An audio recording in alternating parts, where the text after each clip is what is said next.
Percakapan 5. Peluk erat aku, hold me tight terlibat dan terhubung. Ketika seseorang mencintai Anda, cara mereka menyebut nama Anda berbeda. Anda hanya tahu bahwa nama Anda aman di mulut mereka.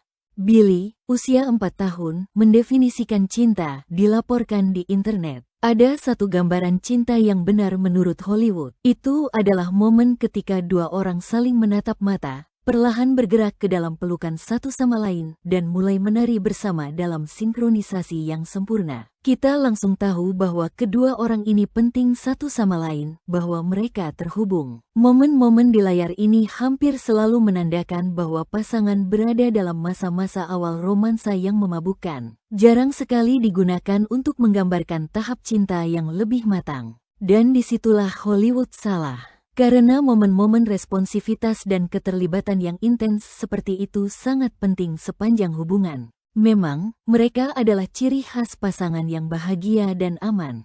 Hampir semua dari kita secara alami dan spontan selaras dengan pasangan kita ketika kita jatuh cinta. Kita sangat sadar satu sama lain dan sangat sensitif terhadap setiap tindakan dan kata pasangan kita, setiap ekspresi perasaan. Tetapi seiring waktu, banyak dari kita menjadi kurang perhatian, lebih puas, dan bahkan bosan dengan pasangan kita. Antena emosional kita terganggu, atau mungkin sinyal pasangan kita melemah. Untuk membangun dan mempertahankan ikatan yang aman, kita perlu mampu menyelaraskan diri dengan orang yang kita cintai sekuat yang kita lakukan sebelumnya. Bagaimana kita melakukan ini? Dengan sengaja menciptakan momen keterlibatan dan koneksi. Dalam percakapan ini, Anda akan mengambil langkah pertama menuju hal itu, dan percakapan selanjutnya akan menunjukkan kepada Anda cara untuk secara aktif mendorong rasa kedekatan sehingga Anda dapat menciptakan momen Hollywood Anda sendiri sesuka hati.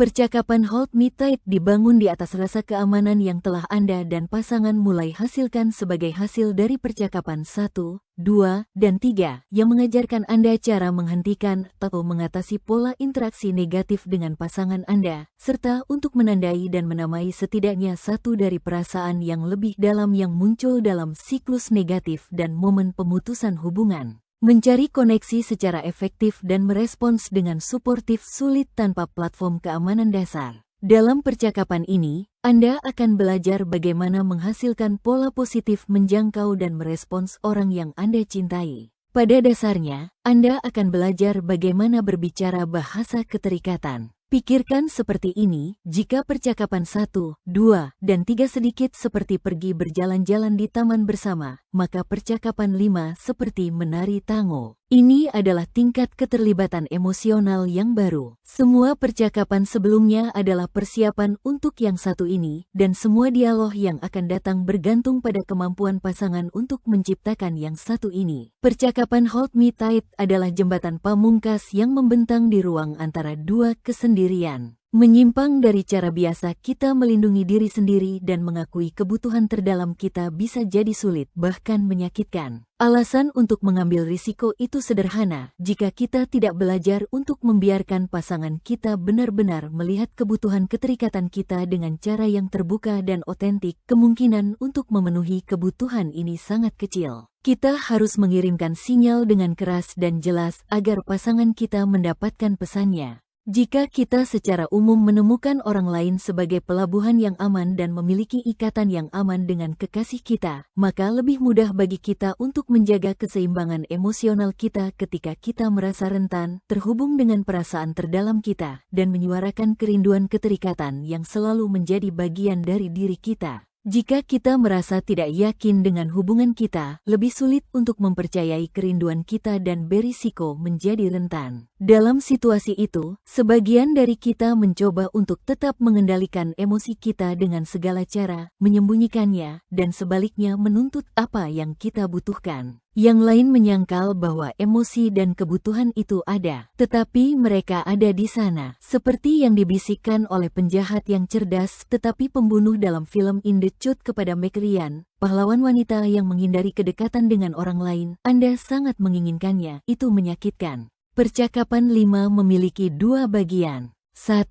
Apa yang paling saya takutkan, membutuhkan eksplorasi dan elaborasi lebih lanjut tentang perasaan yang lebih dalam yang Anda sentuh dalam percakapan sebelumnya. Dalam dialog-dialog itu, Anda naik lift ke bawah ke emosi Anda. Untuk menemukan prioritas keterikatan Anda sekarang harus pergi sepanjang jalan ke lantai dasar. 2. Apa yang paling saya butuhkan darimu adalah krusial, pertemuan titik balik dalam EFT, Emotionally Focused Therapy. Ini melibatkan kemampuan untuk secara terbuka dan koheren menyuarakan kebutuhan Anda dengan cara yang mengundang pasangan Anda ke dalam dialog baru yang ditandai dengan keterjangkauan, accessibility, responsivitas, responsiveness, dan keterlibatan, engagement, sebuah percakapan ARE. Pasangan dalam masalah, ACOUPLE-INTROUBLE. Charlie dan Kyoko adalah pasangan imigran muda yang berasal dari budaya Asia di mana suami sangat menjadi kepala rumah tangga dan ekspresi emosi tidak disukai.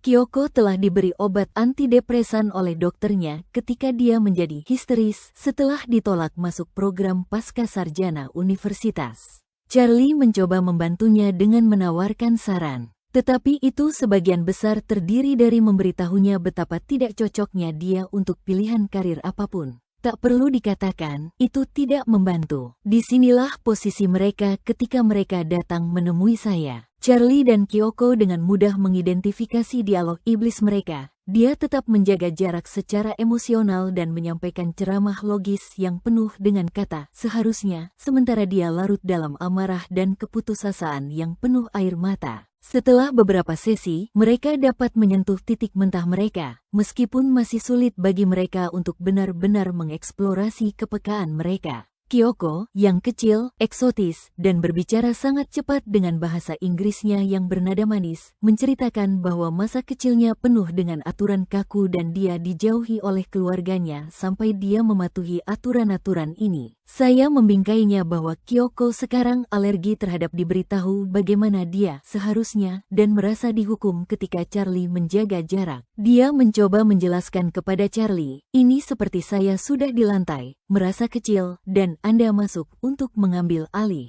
Anda memberitahu saya, ya, Anda seharusnya merasa kecil. Sekarang lakukan ini dan lakukan itu. Jadi saya melawan Anda. Saran Anda hanya merendahkan saya. Saya terluka dan marah. Kemudian Anda memberi saya lebih banyak aturan tentang tidak marah. Dan saya sendirian, tanpa kenyamanan. Dia mengakui bahwa suaminya luar biasa dalam banyak hal. Dia bertanggung jawab dan teliti, dan dia sangat menghormatinya. Tetapi pertengkaran mereka dan jarak fisik dan emosionalnya membuat saya gila. Saya pikir Anda menyebutnya nuts, gila. Saya hanya menjadi lebih depresi. Charlie, seorang ahli fisika, pada awalnya kesulitan menerima ini. Idenya tentang cinta adalah untuk melindungi istrinya dari kegelisahannya sendiri dan membimbingnya di dunia Amerika Utara yang baru ini. Mengenai emosinya sendiri, pada satu titik dia mengakui bahwa hatinya hancur oleh ledakan Kyoko yang marah. Tetapi sebagian besar dia meminimalkan rasa sakitnya dan fokus pada masalah istrinya. Charlie perlahan bergerak dari mengkritik reaksi Kyoko. Kyoko punya masalah psikologis. Dia seperti cuaca, menjadi mendiskusikan reaksi dia sendiri. Saya memang melindungi diri sendiri. Saya tidak bisa mengatasi ledakannya yang tidak masuk akal. Kami tidak pernah berbicara seperti itu di rumah. Cara berbicara seperti itu asing bagi saya, dan akhirnya menjadi mengeksplorasi emosi dan motifnya sendiri. Saya kewalahan di sini. Jadi saya memberinya nasihat formula untuk menghentikannya menjadi begitu marah.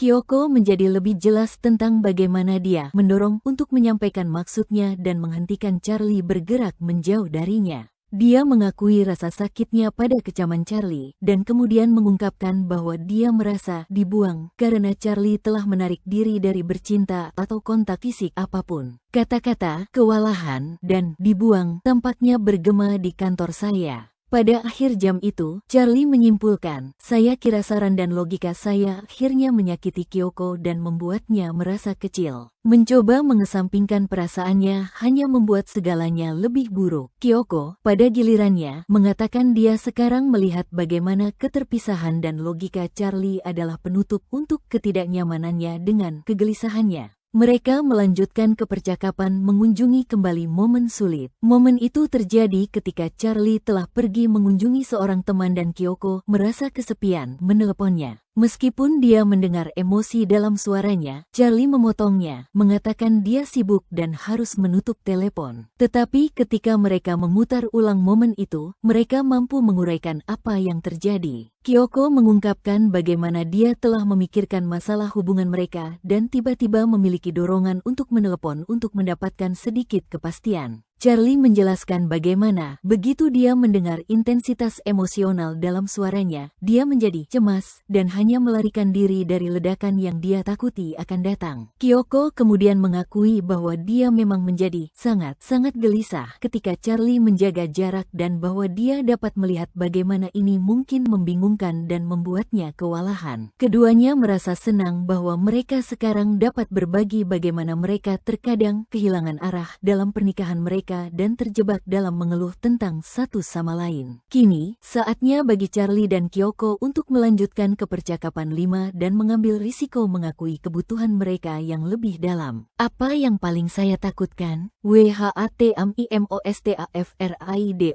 Bagian dari percakapan ini bertujuan untuk mendapatkan kejelasan emosional yang lebih besar. Saya bertanya kepada Charlie bagaimana Kyoko dapat membantunya mendapatkan kembali perasaan aman dan penuh kasih yang pernah mereka alami ke dalam hubungan mereka. "Yah, saya tidak akan menjadi cemas dan menceramahinya jika dia berhenti meledak," jawabnya. Saya kemudian mengundangnya untuk berbicara tentang dirinya dan perasaannya. Dia mengatakan kepada saya bahwa dia tidak yakin harus mulai dari mana. Dunia perasaan ini asing baginya, tapi dia sekarang melihat dan dia memberi saya senyum lebar di sini, bahwa mungkin ada logika untuk bisa mendengarkan perasaan dan membagikannya. Dia menoleh ke Kyoko dan mengatakan kepadanya bahwa dia melihatnya lebih mudah diprediksi sebagai lebih aman sekarang karena dia mengerti bahwa Kyoko merasa dijauhkan dan dihukum oleh pemberian nasihatnya. Tetapi dia tidak yakin bagaimana cara benar-benar masuk ke perasaan dia yang lebih dalam di sini. Saya bertanya kepadanya bagaimana dia mengidentifikasi perasaannya dalam percakapan sebelumnya. Di mana dia mulai? Dia adalah pria yang sangat cerdas, dan dia memberitahu saya apa yang sering kami para terapis butuh waktu bertahun-tahun untuk pelajari.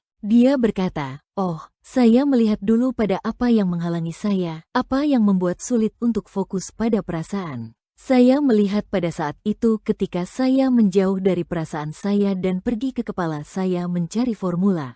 Saya setuju, dan Kyoko dengan membantu bergabung, memberitahunya, itu pasti seperti saya belajar bahasa Inggris. Jika perasaan adalah bahasa asing bagi Anda, sulit untuk merasa nyaman. Kami mencoba menjauh dari apa yang asing. Asing itu menakutkan. Charlie tertawa dan membalas istrinya, "Ya, saya menjauh dari perasaan karena itu asing. Saya tidak merasa memegang kendali. Lebih mudah untuk membuat program peningkatan untuk Anda." Dia menoleh kepada saya dan membuat poin kedua. Dalam percakapan terbaik kami, itu membantu untuk mengambil apa yang Anda sebut pegangan dan merenungkannya. Pegangan adalah gambaran deskriptif, kata-kata, dan frasa yang membuka pintu ke perasaan terdalam dan kerentanan Anda, realitas emosional Anda. Kyoko dan saya mengingatkan Charlie tentang beberapa pegangan yang dia gunakan untuk menggambarkan reaksinya terhadap Kyoko, hati yang hancur, kewalahan, cemas, panik, dan melarikan diri.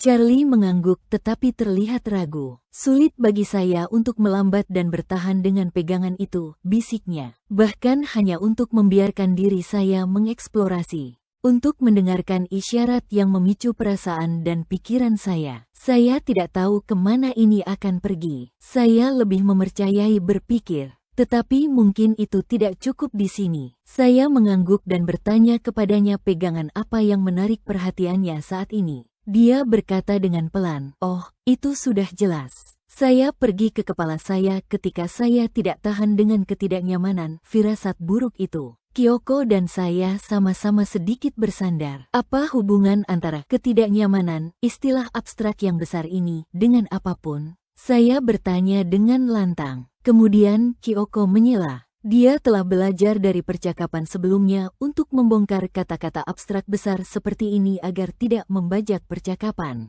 Dia mencondongkan tubuh ke depan dan bertanya, "Charlie, apakah itu seperti Anda menjauh dari emosi Anda dan dari emosi saya karena kecemasan besar?" Charlie menatap lantai dan mengangguk perlahan. Dia menghela napas. "Saya hanya ingin menjaga semuanya terkendali, jadi saya kira ada kecemasan besar. Saya memang menjadi kewalahan ketika Kyoko menjadi sangat kesal dengan saya, dan kemudian saya mulai merasa tersesat. Saya tidak tahu harus berbuat apa. Pada titik ini, saya ingin pergi ke akar ketakutan pasangan. Jadi saya bertanya, dan apa bencana terbesar yang bisa terjadi di sini, Charlie? Apa yang paling Anda takuti?" Tapi saya tidak perlu bertanya. Charlie pergi ke sana sendiri. Kata hancur terus muncul di kepala saya. Katanya, "Jika saya tetap tinggal dan mendengarkan kegelisahan Kyoko, saya akan hancur. Saya akan kehilangan kendali. Ledakan itu akan membunuh kita." Charlie telah mengatakan banyak hal di sini. Kita perlu menggali momen ini sedikit. Jadi saya mencoba mengambilnya sepotong demi sepotong dan membantu Charlie mengembangkannya.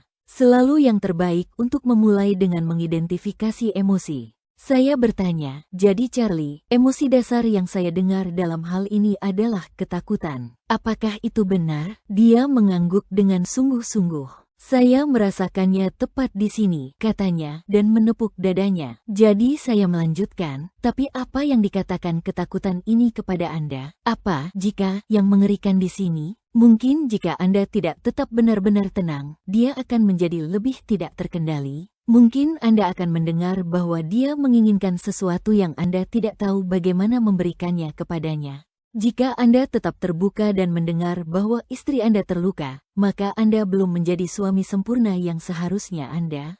Maka Anda mungkin akan kehilangan dia sepenuhnya." Charlie mengangguk dengan penuh semangat. "Ya, semuanya, semuanya. Saya sudah berusaha sangat keras. Tetapi apa yang saya tahu cara melakukannya tidak berhasil.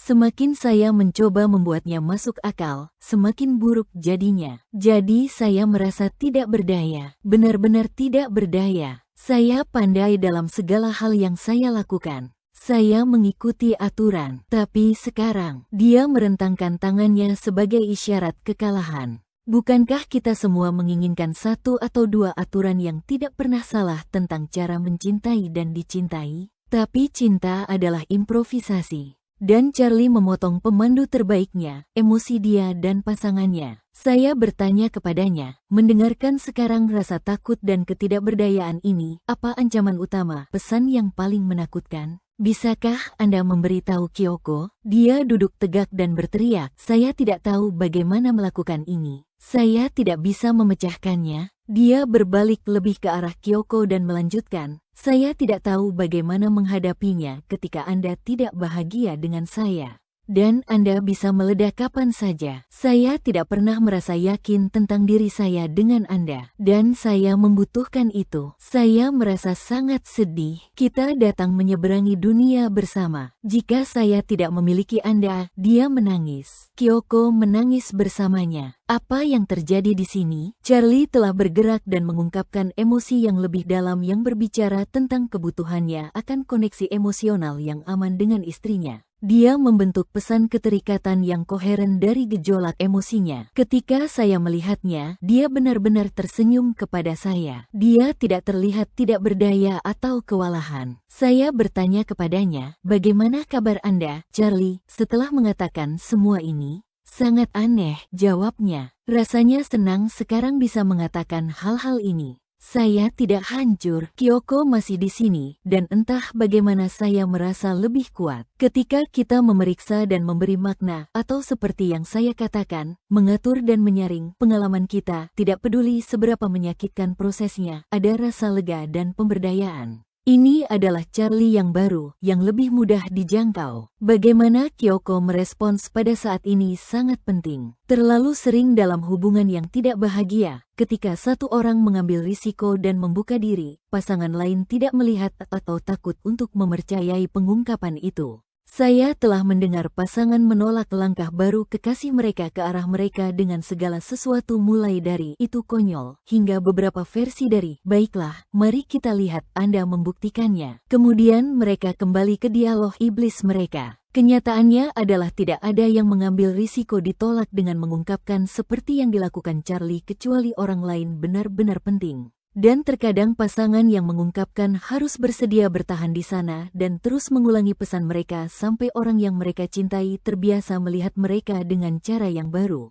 Pasangan yang terjebak dalam dialog iblis juga bisa bergerak maju lagi dengan kembali ke percakapan 1 dan 2. Untungnya bagi Charlie dan Kyoko, dia merespons dengan cara yang suportif terhadap pendekatannya. Saya mengerti jauh lebih baik sekarang bagaimana Anda pergi ke tempat rasional yang dingin itu dan akhirnya memberi saya instruksi, katanya. Saya tidak pernah tahu saya cukup penting bagi Anda sehingga menyakiti Anda sebanyak itu. Saya menghormati Anda karena melakukan jenis berbagi ini. Itu membuat saya merasa lebih dekat dengan Anda. Charlie hanya menyeringai padanya dan memutar kursinya sekali atau 2 kali. Kemampuan untuk memperhatikan pengungkapan pasangan kita yang lebih dalam adalah awal dari responsivitas dan keterlibatan timbal balik. Kata aten, memperhatikan, berasal dari bahasa Latin attendere, yang berarti menjangkau ke arah. Kyoko telah menjangkau ke arah Charlie. Sekarang giliran Kyoko untuk membongkar emosinya dan melihat apakah Charlie bisa memperhatikannya. Dia kembali ke momen sulit dan memberitahu Charlie, ketika Anda pulang, saya memberitahu Anda bahwa saya kesal dan Anda berkata, sekarang jangan jadi gila bahwa jika ledakan saya tidak berhenti, Anda mungkin harus pergi. Itu adalah titik terendah bagi saya. Saya tidak selalu bisa tenang dan logis. Charlie terlihat tidak nyaman dan bergumam, maaf, di bawah napasnya. Dia mengakui bahwa dia tidak benar-benar memahami rasa sakitnya pada saat-saat itu. Kyoko menekan tombol elevator emosional dan turun beberapa lantai lagi. Dia memulai, saya merasa sangat sedih, kita sepertinya tidak bisa bersama lagi. Charlie mengangguk dan menjawab, tetapi Anda seharusnya tidak begitu karena kita sedang mengerjakan hubungan kita. Dia mengoreksi dirinya sendiri, menggelengkan kepalanya dan melanjutkan, saya pikir saya akan mencoba belajar tentang rasa sakit Anda. Apa momen terburuk, perasaan terburuk bagi Anda? Ini adalah pertanyaan yang sangat bagus dan dengan menanyakannya, Charlie membantu Kyoko sampai ke inti masalah. Tetapi Kyoko tidak bisa menjawab. Dia duduk diam dan air mata besar mengalir di wajahnya. Charlie menepuk lututnya. Saya hanya mengatakan Anda gila karena saya takut dengan perasaan buruk di antara kita, bisiknya. Kyoko memberitahunya, momen terburuk adalah ketika Anda menutup telepon dan kemudian ketika Anda mengatakan Anda akan pergi. Saya tidak masuk akal sekali, kata Anda. Charlie, sekarang sangat khawatir, berkata, saya tidak tahu bagaimana membuat ini lebih baik. Apa yang harus saya lakukan? Tanyanya sambil menoleh ke saya. Untuk membuatnya lebih baik, Kyoko perlu merasa bahwa Anda ada di sini bersamanya, jawab saya. Untuk memberitahu dia bahwa Anda peduli dengan rasa sakitnya. Dia membuka matanya lebar-lebar karena tidak percaya. Dia melanjutkan, jika saya sedih atau takut atau kesal dengan Anda langsung menutup diri. Anda tidak menghibur saya, dan sekarang Anda tidak bercinta atau memeluk saya. Tepat ketika saya membutuhkan Anda menjauh karena ketidaksetujuan Anda. Anda berpaling dan membuang saya. Saya bukan istri yang Anda inginkan. Sulit untuk mendengarkan curahan Kyoko tentang penolakan dan pengabaian. Tidak heran dia terkadang kehilangan keseimbangan dan terjebak dalam protes yang marah atau dalam depresi. Tapi di sini dia jelas dan tepat. Rasanya membunuh saya ketika Anda mengabaikan saya, beralih ke aturan Anda. Saya tidak pernah merasa lebih sendirian. Sekarang dia menatap langsung ke arahnya. Charlie, Anda tidak ada di sana untuk saya. Jadi saya panik. Apakah Anda mendengar saya? Dia meraih tangan Kyoko dan memegangnya di tangannya. Dia mengangguk lagi dan lagi. Ya. Dengan sangat pelan, Charlie memberitahunya, sedih mendengar ini. Saya sedih, dan dia memang sedih. Kehadiran emosionalnya senyata kursi tempat dia duduk. Kyoko telah mengubah kesadaran dirinya yang jelas tentang emosi yang lebih dalam menjadi sinyal keterikatan yang jelas kepada kekasihnya. Dia telah menyaring rasa sakitnya yang terdalam, kode primordial kehilangan dan kepanikan yang berbunyi ketika orang yang kita cintai tidak ada untuk kita, dan dia telah mendengarnya. Kedua pasangan telah terhubung dengan realitas emosional mereka sendiri dan telah terbuka satu sama lain. Mainkan dan praktikkan. Bagian 1. Merefleksikan kisah Charlie dan Kyoko. Tinjau kembali bagian-bagian percakapan Charlie dan Kyoko untuk menemukan contoh dari langkah-langkah berikut. Mengenai Charlie. 1.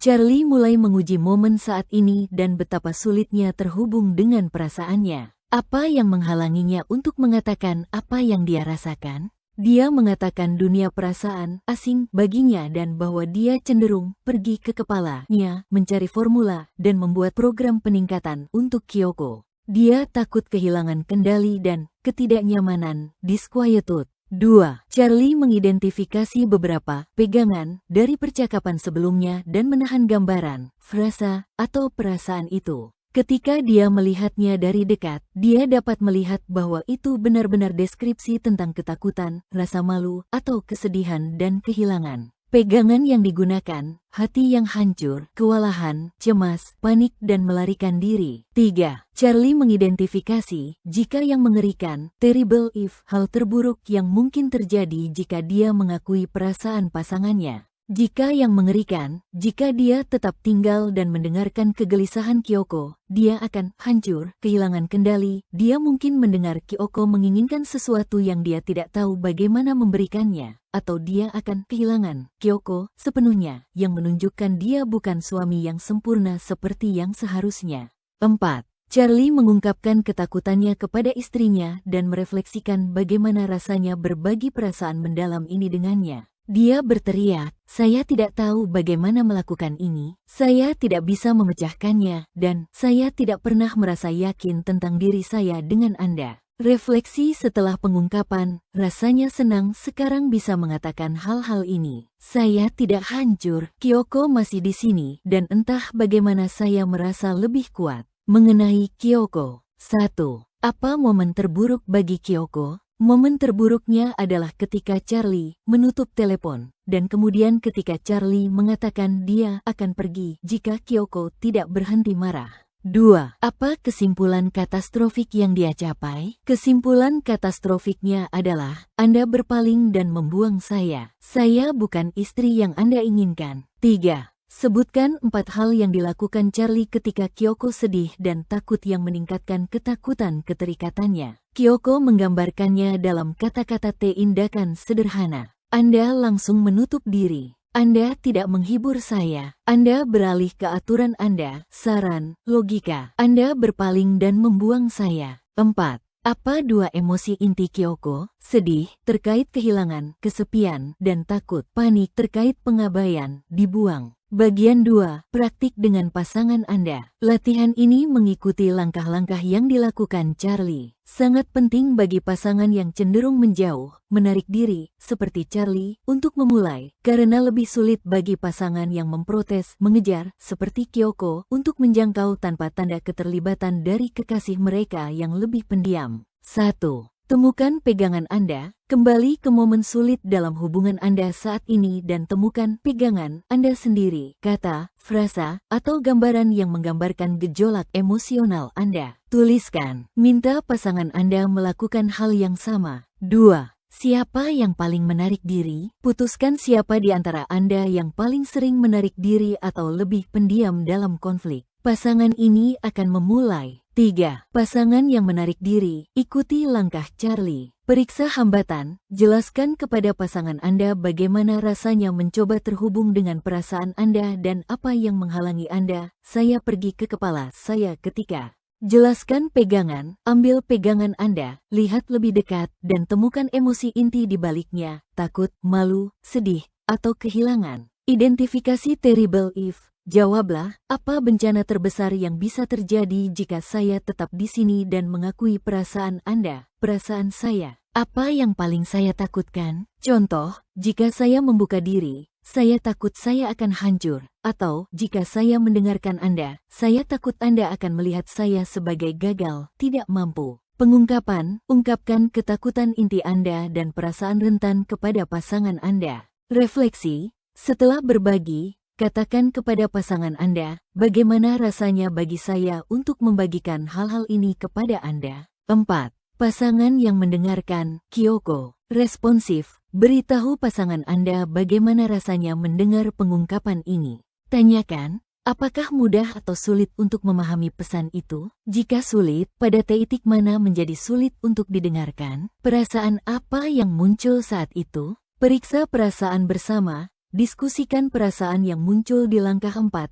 Misalnya, ketika Anda mengatakan Anda takut hancur, saya merasa sedih untuk Anda. Tetapi saya juga takut bahwa saya terlalu kuat untuk Anda. 5. Pasangan yang mendengarkan, sekarang giliran Anda. Ulangi proses pengungkapan. Pasangan yang mendengarkan sekarang mengulangi proses pengungkapan. Kembali ke pegangan Anda, cari emosi inti Anda, sedih, takut ditinggalkan, dan jawab, apa yang paling menyakiti Anda? Dan, apa kesimpulan katastrofik yang Anda capai? Pasangan yang menarik diri sekarang mendengarkan. Pasangan yang awalnya menarik diri sekarang menanggapi pengungkapan ini dengan rasa ingin tahu dan dukungan, seperti yang dilakukan Charlie setelahnya. Peringatan, ingatlah bahwa ini adalah percakapan yang sensitif. Anda berdua mengungkapkan kerentanan terdalam Anda. Setiap pasangan harus menghormati risiko yang diambil oleh pasangannya. Kedua pasangan mengambil langkah ini karena Anda istimewa satu sama lain dan mencoba menciptakan jenis ikatan yang sangat istimewa di antara Anda.